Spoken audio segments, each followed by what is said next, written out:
Buenas tardes a todos los participantes del evento. Quiero aprovechar la oportunidad para agradecer a los trabajadores del Departamento de Video y de Informática del Hospital Hermanos Almejeiras, como también al doctor en Ciencias Emilio Buchaca, por la contribución brindada en la realización de esta primera jornada virtual de Imagenología 2021.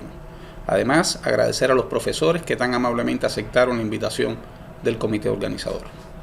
El tema que nos ocupa en la tarde de hoy es el intervencionismo vascular en la enfermedad renovascular.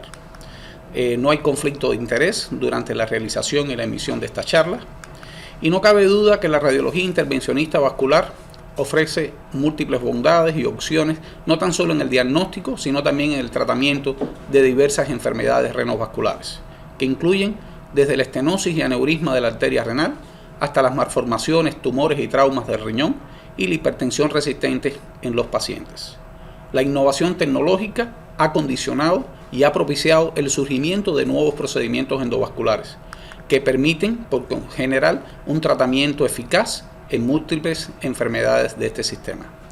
Los objetivos que vamos a tratar en esta charla van a estar definidos fundamentalmente en las diferentes entidades que pueden ser evaluadas y tratadas mediante la radiología intervencionismo vascular, haciendo énfasis en la definición de estas, la prevalencia, y todo va a estar referido y basado en nuestra experiencia mediante casos realizados en el Departamento de Radiología Intervencionista del Hospital Hermanos Almejeiras.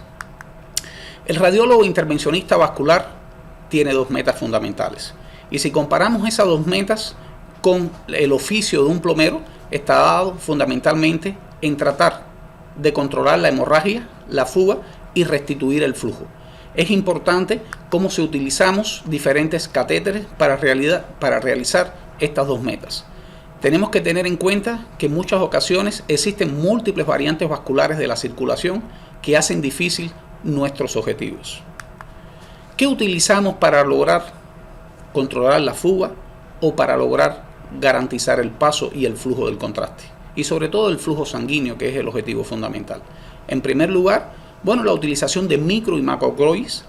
Utilizamos polivinil alcohol, embuesferas, histoacril, gelfoam, y fundamentalmente tenemos que hacernos siempre una pregunta: ¿es un vaso vital? ¿Es una arteria reemplazable o es una arteria no reemplazable? Dependiendo de esta respuesta, es los utensilios o dispositivos que vamos a utilizar para controlar la fuga o para garantizar el paso y la circulación sanguínea. Podemos evaluar que existen dos tipos de stent, un stent no recubierto y un stent recubierto, que es el stent graft. Siempre tenemos que tener, a la hora de realizar una de estas metas, una estrategia. Pero para realizar esta estrategia tenemos que hacer un pensamiento adecuado, una planificación y un manejo. Y todo esto está basado en la respuesta a esta pregunta: ¿este vaso sanguíneo que vamos a tratar es una rama vital o no? Si fuera una rama vital, siempre tenemos que tener la función de controlar ya sea la fuga o restituir el flujo, pero siempre mantener la permeabilidad de este vaso vital. Los objetivos, en primer lugar, van a ser los tumores, y vamos a enfocarnos en los dos tumores más frecuentes que se realizan en la práctica de radiólogo intervencionista, en el tratamiento de la embolización de estos tumores: el carcinoma de células claras del riñón y el angiomiolipoma. El carcinoma de células claras del riñón es el tumor maligno primario más frecuente y que tiene una frecuencia superior al 2% de todos los tumores que afecta al individuo. Sin embargo, el angiomiolipoma es el tumor benigno más frecuente, con una frecuencia inferior al 0.3% de todos los tumores y frecuentemente asociado a la esclerosis tuberosa o enfermedad de Werner-Villei. Los elementos que conforman desde el punto de vista histológico un angiomiolipoma es la grasa, el músculo liso y los vasos sanguíneos. Estos dos tumores son los más frecuentes que realizamos embolización en el Departamento de Radiología Intervencionista. Podemos ver que la embolización transcatéter de la arteria renal, en cuanto al tumor renal, tiene dos objetivos fundamentalmente.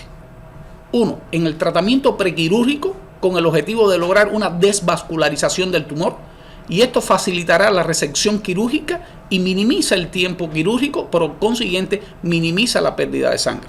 Sin embargo, en el tratamiento paliativo alivia los síntomas como la hematuria, el dolor en flanco, mediante la reducción de tamaño del tumor. Siempre debemos evaluar y tener cuidado y no alarmarnos cuando aparece el síndrome de posembolización.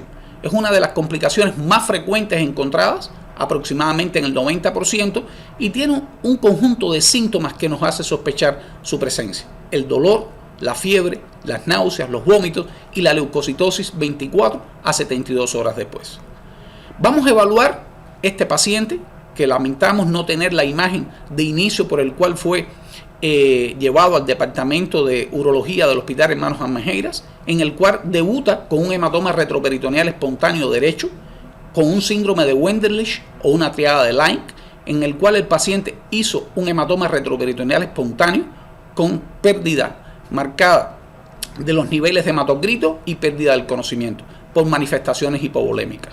Posteriormente a la reabsorción de este hematoma retroperitoneal, le realizamos un angiotac de abdomen, donde se demuestra la existencia de un tumor en el polo superior del riñón derecho, con un componente mixto predominantemente graso. Es decir, la grasa macroscópica demuestra que es el elemento más importante e histológico de este tumor, que en los estudios de angio hay zonas de mayor vascularización hacia el centro y hacia la periferia del tumor. Si observamos en el riñón izquierdo, existen múltiples lesiones tumorales, algunas con componente graso, como podemos evaluar, y otras lesiones de mayor vascularización. Cuando hacemos estas reconstrucciones en MPR coronal y reconstrucciones AVA, se demuestra que es un tumor dependiente del polo superior, con un gran crecimiento exofítico que desborda el contorno renal y produce compresión marcada del lóbulo hepático derecho. En esta fase angio en reconstrucción AVA podemos evaluar cómo existe un defecto de lleno por compresión del polo superior o del nefrograma del polo superior del riñón derecho. Este paciente, ante la sospecha de un angiomiolipoma o ante la confirmación por estudios de tomografía computarizada, predominando el elemento graso y siendo la causa más frecuente del hematoma retroperitoneal espontáneo, realizamos una angiografía selectiva renal derecha, donde vemos que hay un tumor o una lesión expansiva en el polo superior del riñón, con gran vascularización, aunque tiene un patrón de captación heterogéneo con zonas avasculares. Y estas zonas avasculares corresponden a las zonas de tejido graso macroscópico observado en las imágenes de tomografía computarizada.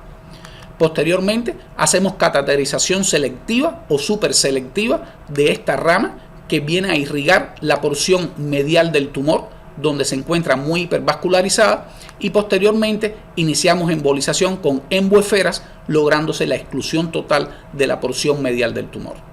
No obstante, realizamos otra cateterización selectiva de la rama que irriga la porción lateral del tumor, donde se demuestra una gran vascularización, y realizamos el mismo proceder con la liberación de partículas de emboesferas, lográndose la exclusión total del tumor. Podemos ver que en este estudio selectivo no existe vascularización. Posteriormente, si comparamos ya en la fase preembolización y posembolización, vemos la exclusión total del tumor de la circulación renal. Realmente, cuando hicimos esta obtención de la imagen, nos llamó la atención el defecto de nefrograma hacia el borde lateral y mitad inferior o 2/3 inferiores del riñón. Sospechamos la posibilidad de una complicación, que fue la embolización de estructuras nodianas, pero realmente cuando retiramos relativamente un poco el catéter Cobra, nos dimos cuenta que estábamos muy superselectivos y vimos que realmente el nefrograma de los 2/3 inferiores del riñón estuvo conservado. Por tanto, la sospecha de una embolización nodiana del riñón fue descartada al retirar el catéter Cobra, lográndose la exclusión total del tumor.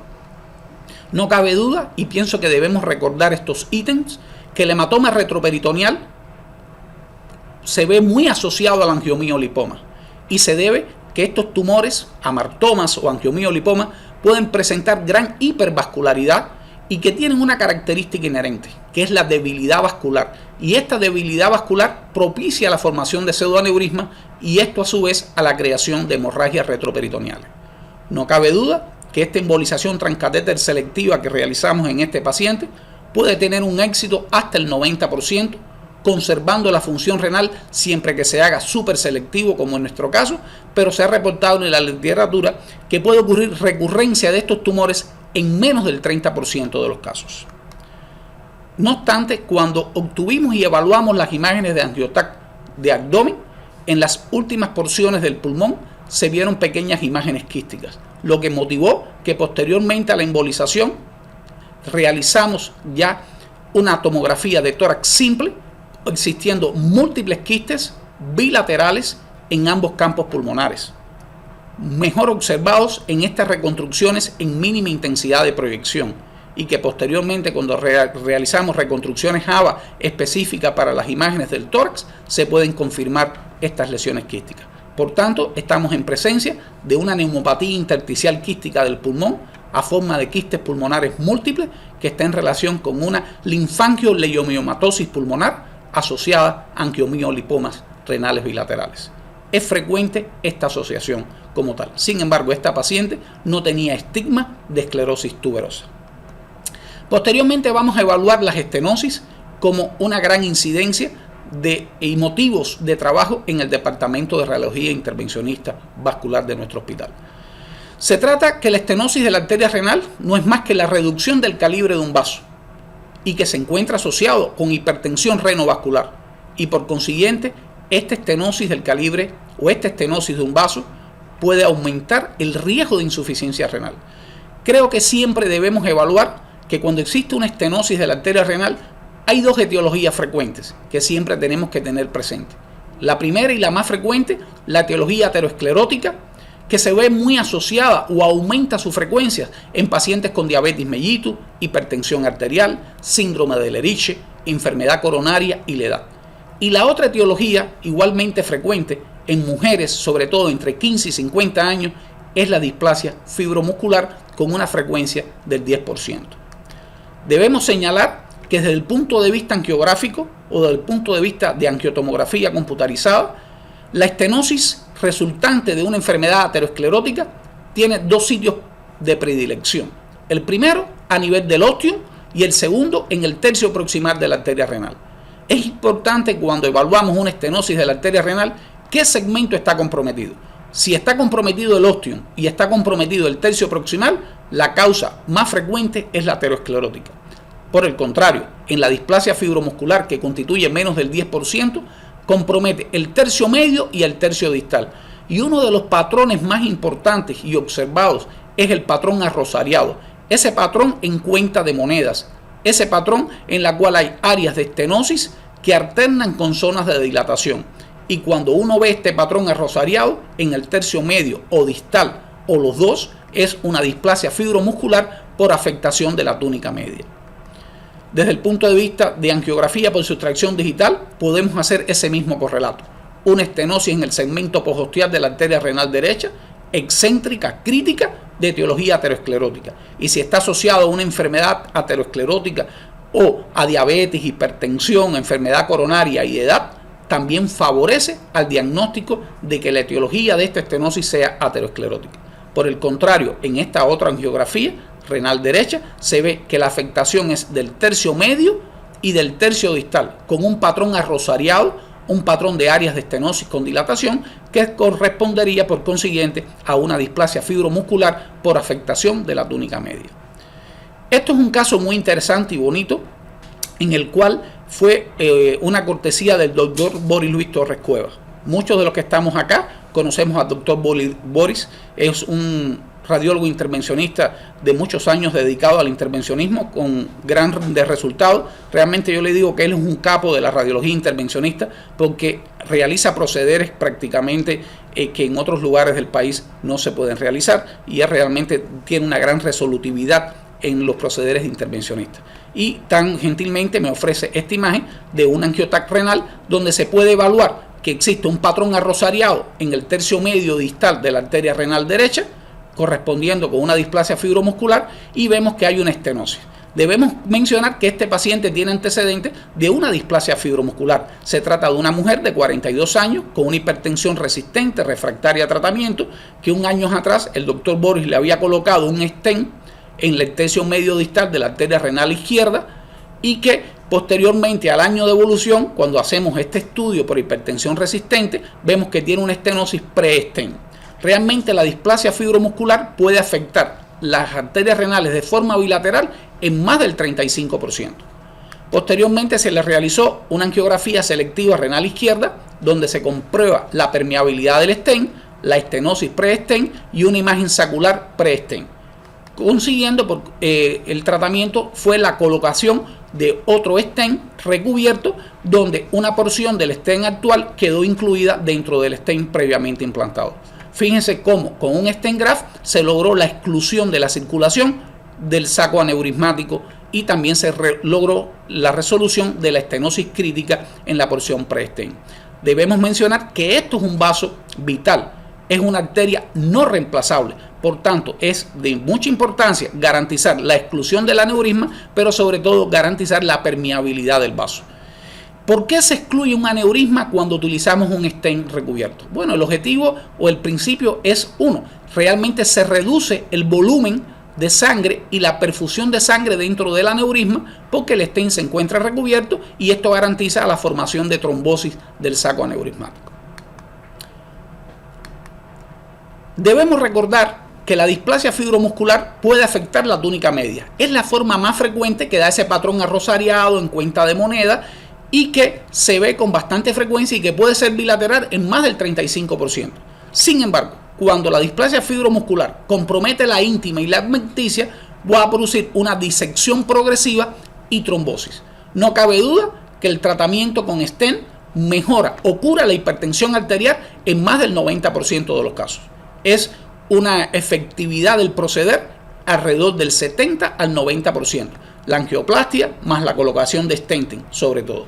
Sin embargo, en la etiología aterosclerótica, independientemente de que aún no está claro si mejora o no el tratamiento intervencionista la hipertensión, hay análisis retrospectivos que conllevan a que los expertos sigan abogando el uso de la angioplastia más stent en los pacientes con estenosis aterosclerótica. ¿Por qué? Porque estos estudios retrospectivos demostraron un mejor control de la hipertensión arterial y un mejor control del funcionamiento renal.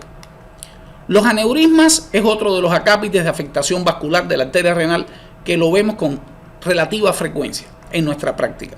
Fundamentalmente por concepto, un aneurisma no es más que la dilatación de un segmento arterial y que esa dilatación debe exceder 1,5 el diámetro normal del vaso. No es frecuente, fíjense que ustedes tienen una frecuencia inferior al 0.1% y pueden ser secundarios a la edad. Displasia fibromuscular, como vimos en el caso anterior, el síndrome de Ehlers-Danlos. Sin embargo, el contexto clínico es muy variable, que puede ser asintomático, sobre todo en los aneurismas de pequeño tamaño, o la hipertensión y la hematuria con dolor en flanco en aneurismas de mayor tamaño. Es decir, en cuanto a la clasificación de los aneurismas, es importante la localización, la morfología y la etiología de estos aneurismas. No cabe duda que los aneurismas más frecuentes son de localización extraparenquimatoso, que constituyen el 70% de los mismos, teniendo un aspecto de forma sacular, y que dependiendo de la morfología, la localización, podemos ver la gama de posibilidades terapéuticas que tenemos. Por ejemplo, si tenemos un aneurisma sacular de la arteria renal principal, por consiguiente de localización extraparenquimatosa, el tratamiento puede ser COILS o los stent graft. Si fuera por el contrario, intraparenquimatosa, que constituye el 15%, el tratamiento puede ser la aplicación de microcoils. Por tanto, creemos que la forma más frecuente siempre va a ser la extraparenquimatosa y la forma sacular de los aneurismas. Un ejemplo es este caso, donde se demuestra un aneurisma sacular en el tercio distal de la arteria renal derecha, parcialmente trombosado y pequeña calcificación en la periferia, donde en esta angiotac se puede comprobar que tiene un vector de crecimiento hacia arriba y hacia adelante. No cabe duda que las indicaciones para el intervencionismo en un paciente con aneurisma están basados en los siguientes ítems. Sobre todo que el riesgo de ruptura es bajo, pero cuando ocurre la mortalidad puede ser del 80%. Otra indicación es cuando tienen un tamaño mayor a los 2 centímetros de diámetro, como en el caso anterior, que esto en los estudios de imágenes evolutivos aumente rápidamente su tamaño y que el paciente pueda presentar una hipertensión renovascular. Hay que señalar que las mujeres con edad fértil constituyen un candidato para realizar un proceder intervencionista. ¿Y el por qué? Porque el embarazo aumenta el riesgo de ruptura. Por tanto, cuando tenemos una mujer en edad fértil y encontramos un aneurisma sacular de localización extraparenquimatosa mayor de 2 centímetros, es una paciente candidata a realizar un proceder intervencionista. Porque si sale embarazada, el riesgo de ruptura es mayor y el riesgo de mortalidad puede alcanzar el 80%. podemos ver que este paciente con ese aneurisma sacular en la arteria renal derecha, de forma sacular en la porción distal, realizamos una embolización con coils, excluyéndose el saco aneurismático de la circulación renal, no signos de recanalización como tal. Siempre debemos recordar además que el stent graft es otra opción de tratamiento. ¿Y por qué? Porque cuando colocamos un stent graft, el aneurisma queda excluido de la circulación renal, facilitando una disminución del volumen, de la presión sanguínea y por consiguiente facilitando la trombosis intraaneurismática. Las malformaciones y las fístulas es otro tema muy interesante, siendo más frecuentes las fístulas renales, sobre todo en la práctica diaria. Podemos decir que una malformación arteriovenosa renal no es más que la comunicación vascular congénita entre arterias y venas, que puede ser de tipo cavernoso cuando existe un solo vaso de aferencia o de tipo sinusoideo cuando hay múltiples vasos de aferencia que adquieren un aspecto en sacacorcho. La prevalencia es muy baja, fíjese, 1 en 30.000 pacientes. Y el cuadro clínico también depende de la magnitud de la malformación, desde un rango asintomático a hipertensión arterial, hematuria y dolor en flanco. Debemos tener presente que hay 3 síntomas que pueden estar en las diferentes afecciones vasculares mencionadas: la hipertensión, la hematuria macroscópica y el dolor en flanco. Por tanto, los estudios de imagen ayudan a esclarecer la posible etiología de estos síntomas experimentados por un paciente. Podemos ver que en este estudio de angio-TC renal vemos una malformación arteriovenosa renal derecha con una gran imagen sacular de aspecto aneurismático localizada o creciendo hacia el seno renal, con una arteria renal que se encuentra dilatada y que por consiguiente, debido al alto flujo, vemos una vena renal derecha dilatada, al igual que una vena cava inferior.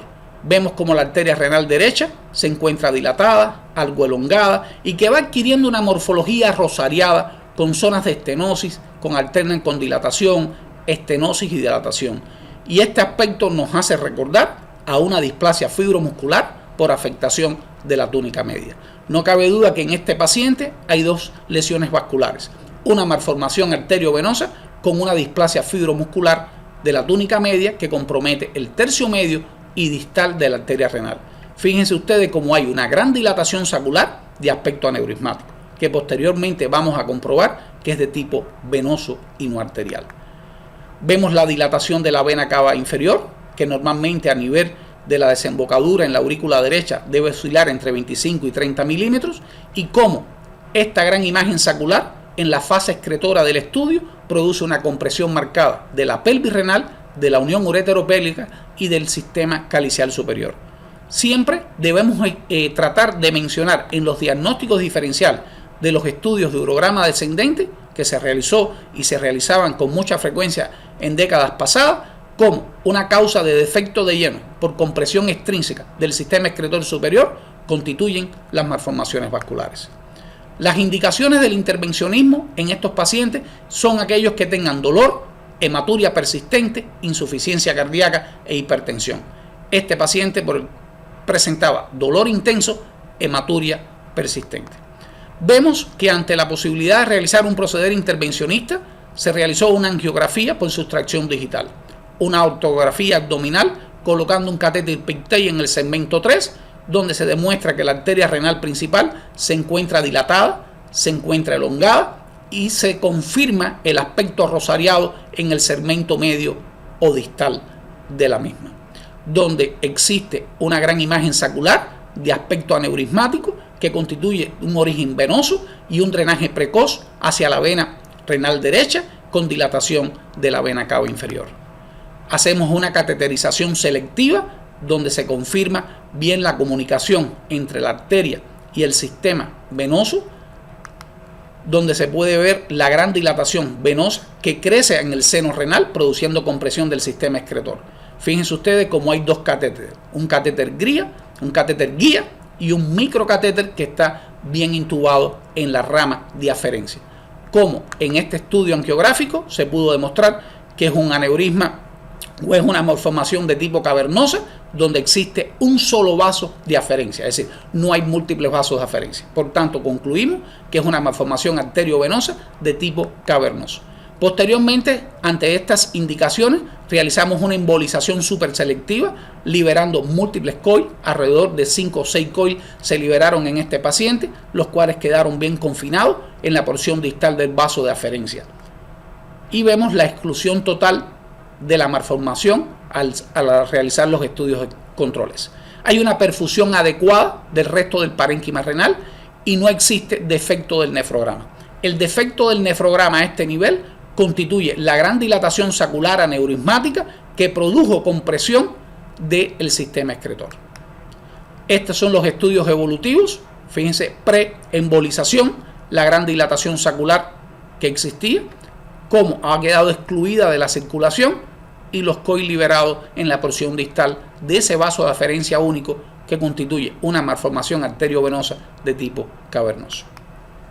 Posteriormente, las fístulas arteriovenosas renales es una comunicación vascular directa arteriovena, por lo general de etiología adquirida. 3/4 partes de las fístulas arteriovenosas son adquiridas y lo podemos ver en múltiples procederes, desde biopsias renales, nefrostomía percutánea, nefrolitotomía percutánea, cirugía renal, y que la manifestación clínica dominante es la hematuria macroscópica. Hacemos un correlato en que en la forma o la etiología o sobre todo el concepto de la fístula arteriovenosa con estos dos raíles de línea o estas dos líneas. Una línea que constituye la vía arterial, otra línea que constituye la vía venosa, y aquí vemos la comunicación directa entre la línea A y la línea azul o la línea V. Es decir, una comunicación directa arterio-venosa. Esto constituye una fístula arteriovenosa, sobre todo cuando vemos la etiología adquirida imperante en el antecedente de este paciente con hematuria. Un ejemplo clásico obtenido en nuestro servicio era un paciente que tenía una lesión renal de forma nodular, expansiva, en el polo inferior del riñón izquierdo, de crecimiento exofítico, con un patrón de captación heterogéneo, vascularizado, sin infiltración de la grasa perirrenal y sin adenopatías. Este paciente no se le realizó biopsia, fue directamente al quirófano y posteriormente en el postoperatorio inmediato comenzó con una hematuria macroscópica. Lo que condujo fue la indicación de una angiografía por sustracción digital. Se le hace una ortografía abdominal, igualmente con un catéter Pictet colocado en el segmento 3 de la aorta, donde se puede demostrar la arteria renal izquierda y una arteria polar inferior. Fíjense ustedes los múltiples clips que se realizó durante la tumerectomía izquierda en este paciente. Aquí se sospechó la posibilidad de una lesión vascular porque se comenzaron a ver pequeñas imágenes saculares. Se hace una magnificación de la imagen y posteriormente una canalización o una intubación selectiva de esta polar inferior. No cabe duda que en la intubación selectiva de la polar inferior se ve que hay un vaso de aferencia que empieza a dibujar pequeñas imágenes saculares con un retorno venoso precoz. Vaso de aferencia, imágenes saculares, retorno venoso precoz. Ante el antecedente de un proceder quirúrgico que constituye una de las etiologías de las fístulas arteriovenosas en el paciente con una hematuria franca macroscópica, se sospechó que tenía una fístula arteriovenosa, comprobándose en los estudios por sustracción digital, es decir, los estudios angiográficos. Bueno, volvemos a recalcar y hacer una simbiosis entre esta imagen superselectiva por angiografía por sustracción digital con estas dos líneas. Podemos demostrar que una fístula arteriovenosa es una comunicación directa entre arteria y vena. Fíjense ustedes, si hacemos esta y extrapolamos la imagen, tenemos una porción arterial, las dilataciones saculares donde existe realmente la comunicación y una porción venosa. Debemos siempre tener presente, bueno, hicimos la embolización superselectiva de la rama inferior, pero una vez que hicimos la embolización y volvemos a aplicar contraste, podemos demostrar que todavía persiste la fístula. Y hay un precepto básico que tenemos que tener los radiólogos intervencionistas, es que hay que tener cuidado con la puerta o la ventana del dorso o del fondo. ¿Por qué? Porque cuando excluimos la arteria principal pueden recanalizarse o existir nuevas vías de circulación que pueden garantizar la permeabilidad y la persistencia de la malformación o un tumor. Y pienso que fue lo que sucedió. Aquí tratamos de excluir con coils esta arteria que creíamos que era el vaso de aferencia principal. Sin embargo, existía otra arteria en la porción superior que también tributaba y daba irrigación a la fístula arteriovenosa. Podemos ver que después hicimos una intubación súper selectiva en esta arteria, persistiendo las imágenes saculares y el retorno venoso precoz. donde se aplicamos también coils y logramos la exclusión total de la fístula arteriovenosa. En la arteria polar inferior, como a pesar de no ser un vaso vital, a pesar de no ser un vaso no reemplazable, pero debemos tener en cuenta que existía una gran parte del nefrograma que derivaba o dependía de esa arteria polar inferior. Por tanto, tratamos de excluir estas dos ramas que surgían de la arteria polar y que eran las tributarias de la fístula arteriovenosa. Si hacemos un estudio posterior en la arteria renal principal, vemos como hay porción del nefrograma conservado en este paciente. Debemos recordar que la embolización transcatéter selectiva en la malformación arteriovenosa o en la fístula arteriovenosa es un proceder seguro, eficaz, con un éxito mayor del 100% y que puede lograr una resolución o mejora de los síntomas aproximadamente en más del 90%. Los riesgos que pueden ocurrir es el infarto renal o la migración de coils hacia la circulación venosa, sobre todo en fístulas o malformaciones arteriovenosas de alto flujo y cuando estos coils son de pequeño tamaño.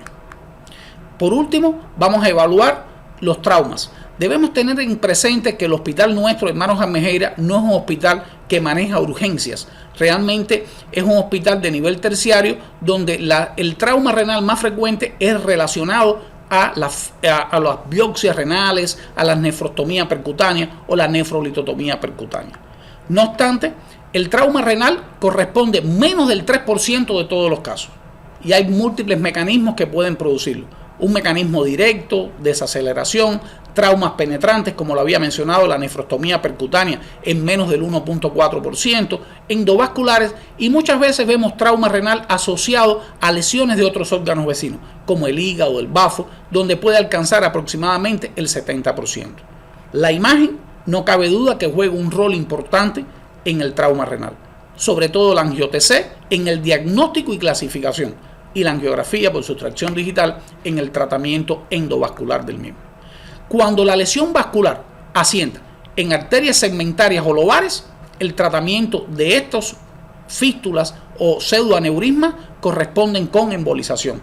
Sin embargo, cuando el trauma renal asienta en la arteria renal principal, la colocación de stent o stent graft es el tratamiento de elección. Siempre debemos tratar de precisar qué vaso es el que está comprometido. ¿Es un vaso lobar? ¿Es un vaso segmentario o es la arteria renal principal?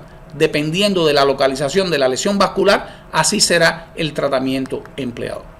¿Cómo tratar el trauma? Es una pregunta importante, pero creo que antes de responder esta pregunta tenemos que preguntarnos cómo está hemodinámicamente el paciente. Si el paciente está inestable, tenemos que actuar de forma rápida, de forma agresiva, y para ello es importante realizar un proceder siempre proximal, porque es más importante salvar la vida del paciente y no salvar el riñón. Es decir, tenemos una premisa cuando el paciente se encuentra inestable: salva la vida, no el riñón. Y para eso debemos actuar de forma rápida y proximal a la lesión vascular. Sin embargo, si el paciente está hemodinámicamente estable, bueno, se hace una embolización selectiva, y esa embolización selectiva indica que la lesión está en las arterias segmentarias, las arterias lobares, y se puede hacer con coils, sin lugar a dudas. Por consiguiente, si está en la arteria renal que ha producido o produjo una lesión de disección vascular por un daño intemal o pseudoaneurisma, podemos colocar un stent o un stent graft. Por ejemplo, tenemos este paciente que fue tratado, donde este paciente recibe una patada o un trauma por un caballo, una patada de caballo, donde hace un gran hematoma retroperitoneal derecho, producto a una laceración de prácticamente el tercio inferior del riñón de ese lado, donde hay signos de fuga activa.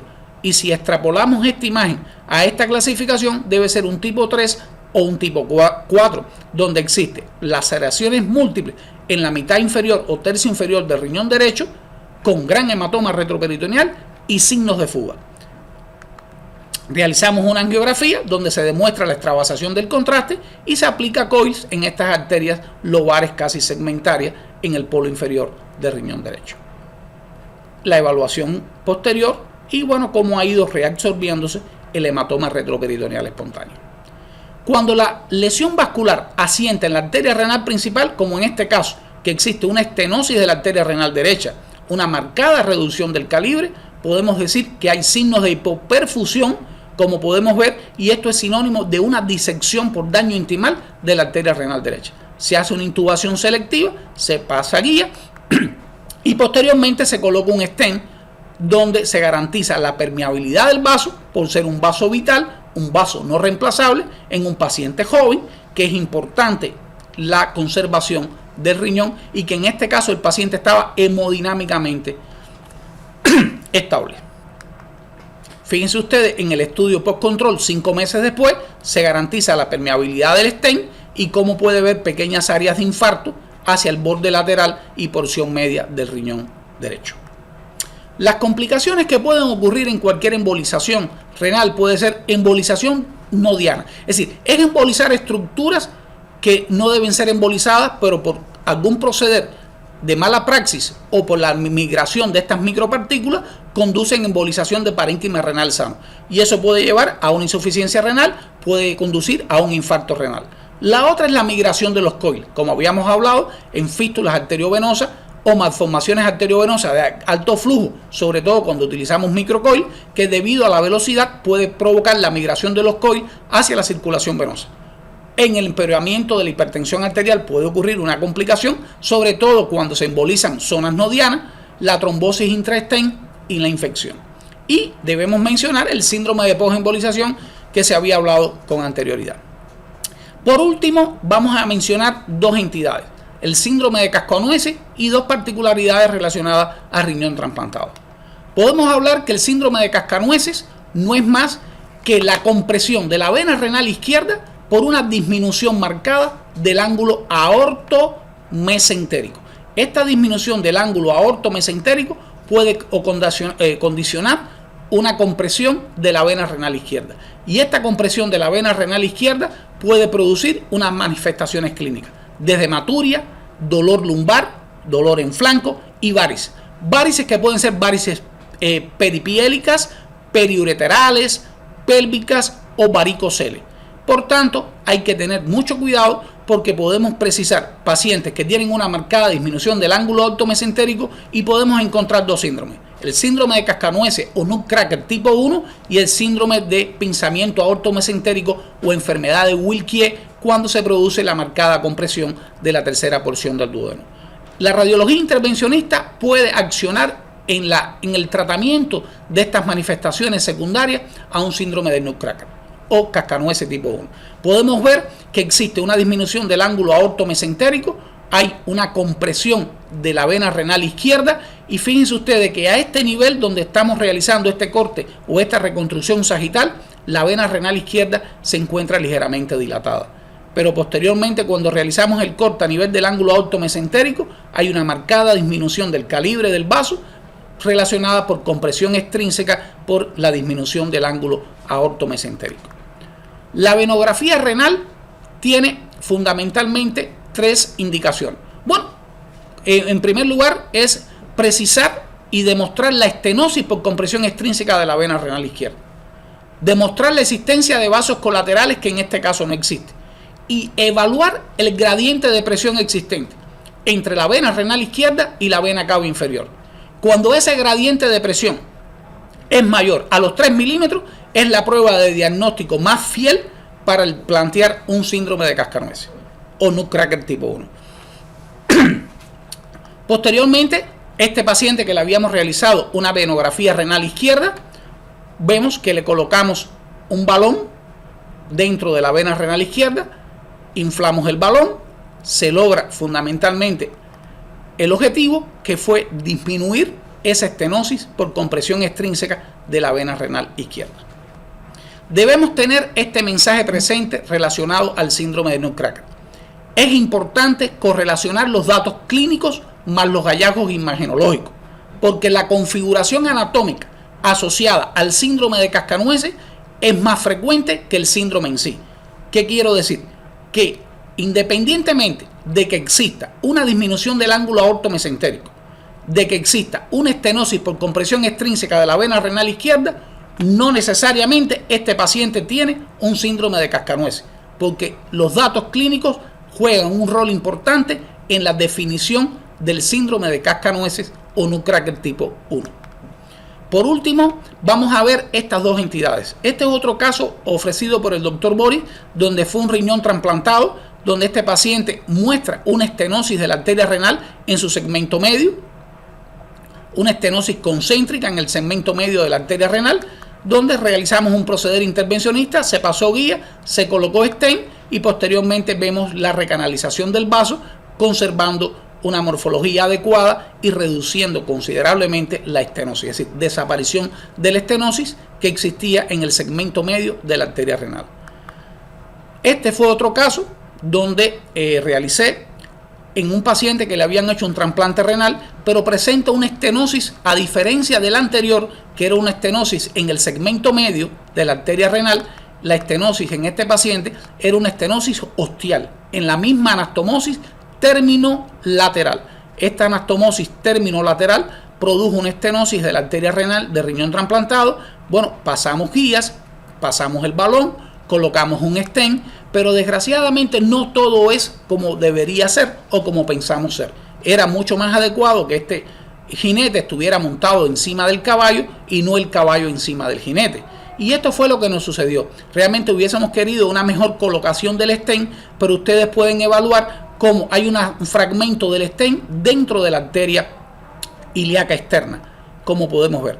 Esta migración parcial del stent o mala colocación del stent puede provocar la presencia de trombosis dentro de este segmento de la arteria ilíaca y por consiguiente trastorno en la hemodinámica del flujo y por consiguiente quizás una estenosis por daño intimal. Realmente lo más adecuado hubiese sido que el stent estuviera mucho más incluido dentro de la arteria renal, pero bueno, no todo sale como uno hubiese querido que saliera. Para concluir, voy a hacer referencia a esta frase de Carlos Dorer, o el Crazy Loco Charles, realmente, el cual realiza la primera angioplastia el 14 de enero de 1964, donde él hace y refiere esta frase: el catéter angiográfico puede ser una herramienta quirúrgica muy poderosa si se usa con creatividad. Muchas gracias por la atención prestada. Hasta pronto.